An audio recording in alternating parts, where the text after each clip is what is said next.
How do you plan to deal with the ongoing impact of the coronavirus? First, in terms of factory disruptions, and then secondly, in terms of the demand side, given that Nissan was already struggling with profitability and maintaining sales even before the pandemic. What's your strategy then? Well, Nissan is approaching a turning point for a sustainable growth, and this is led by the execution of the business transformation plan. The business transformation plan is based on prioritization and focus in terms of our products, in terms of our markets. And we are going ahead with the execution of this business transformation plan. On the other side, we have this new challenge of COVID-19. And for us, during this time, for us, most important is people. And as Nissan, we are making sure that our employees, our stakeholders are safe. And during this time, even we are not calculating the profit and the sales numbers, because we believe that once the sentiments, the confidence of our employees, of our customers will be back, the sales and profit will follow.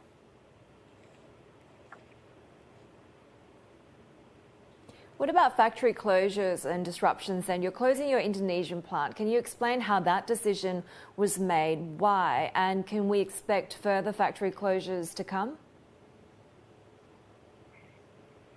I think in our principle of prioritization and focus about the Indonesia, the closure is not the end of the business.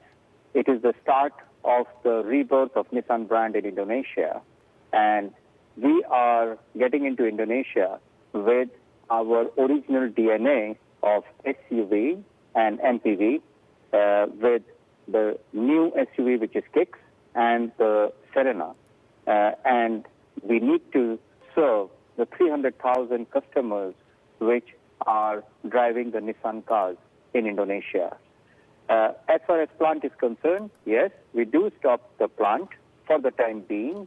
However, with this rebound strategy, we do hope that we will come back with the production facility in Indonesia.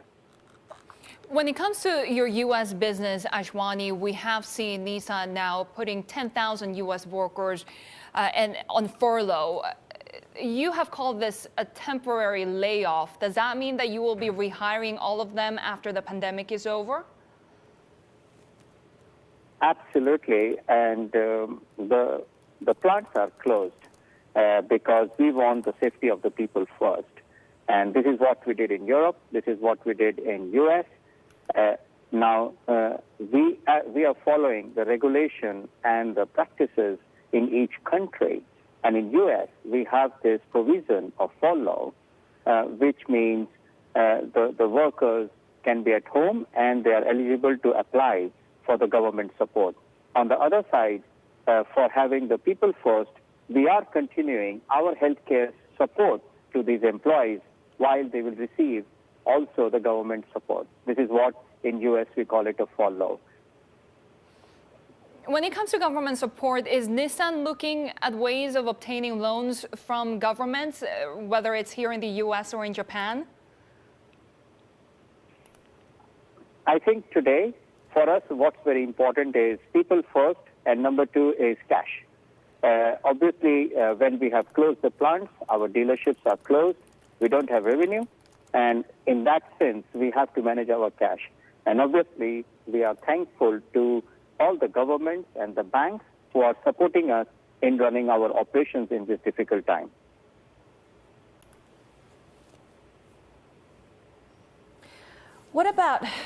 What does the current environment then mean for the introduction of new models, in particular the much hyped Rogue? The new models are the activist for our growth. And we are continuing our new model development because we do believe that once the people confidence, the customer confidence, and the market confidence comes back, we will be utilizing our new products and the new technologies to get the momentum once again in the business.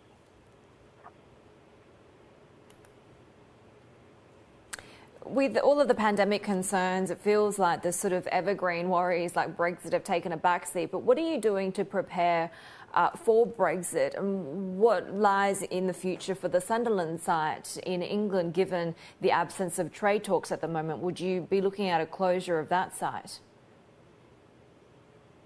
So basically, 1 month before, I had the opportunity to visit Sunderland. And Sunderland has a great history for Nissan. We are there for the last 32 years, and we have produced more than 10 million cars in Sunderland. And out of this plant, we have created a new segment in Europe, which is called crossover SUV, with Qashqai and the Juke. We recently launched Juke, which is really doing great in Europe. So as far as Nissan is concerned, we are continuing with our regular business in Europe using the Sunderland plant.